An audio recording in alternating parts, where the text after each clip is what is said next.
백두대간 줄기 해발 1000m가 넘는 조룡산. 새들도 힘들어 쉬어간다는 험한 고개지만 사람들은 이곳에 길을 냈다.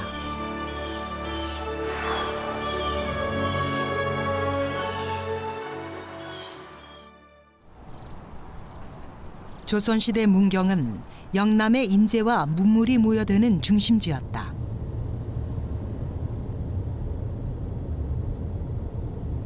태조 이성계는 조선을 건국하자마자 한양을 중심으로 전국을 연결하는 도로망을 정비한다.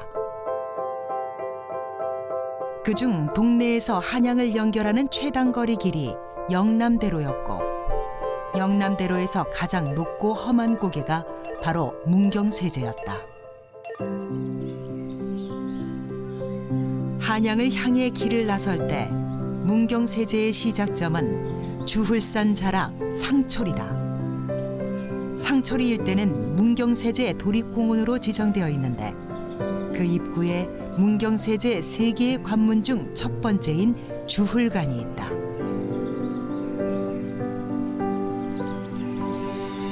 국가가 나서서 지정한 공식 도로인 만큼 초기에 이 길은 관리의 길이었다. 1관문을 지나 1.2km를 가면 조룡원터가 나온다. 고려와 조선은 일정 거리마다 역과 원을 두어 도로통신 체제를 운영했다. 초기에 원은 국가에서 파견한 관리들이 묵는 숙소였지만 후기로 가면서 선비나 장사꾼들도 이용할 수 있게 되었다. 원은 나라의 엄격한 관리하에 운영되었다. 하지만 한양을 오가는 장사꾼들이 모여드는 장소였던 만큼 조룡원에는 돈과 물건이 넘쳐났다. 원터 뒤쪽에는 주막이 있었다. 세제 고기를 넘던 배고픈 이들이 이곳에서 술과 밥 한 끼를 해결했다.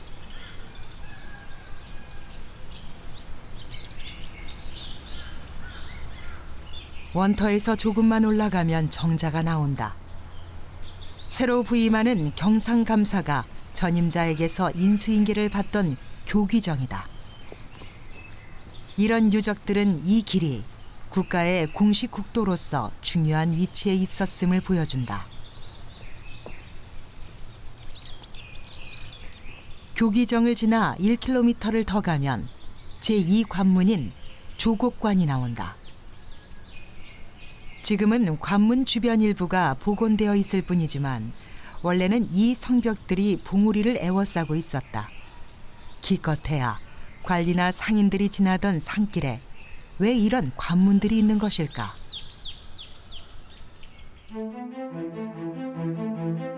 임진왜란 당시 동네에서부터 파죽지세로 올라오던 일본군과 조선 육군의 총지휘관이었던 신립장군이 충주 탕금대에서 맞닥뜨린다.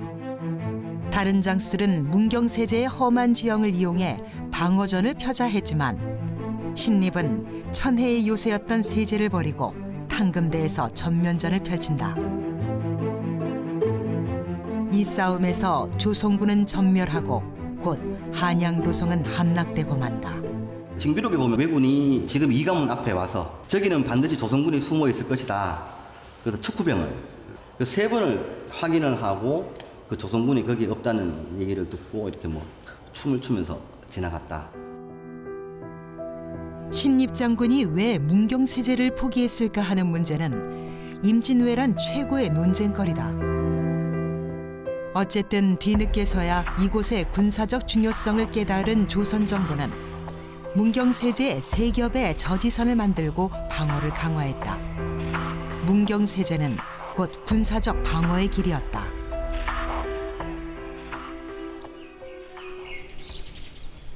그러나 일반 백성들에게 이 길은 또 다른 의미가 있는 길이었다.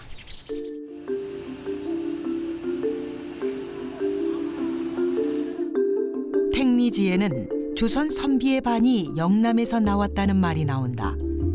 그만큼 많은 선비들이 이 길을 통해 과거를 보러 다녔다.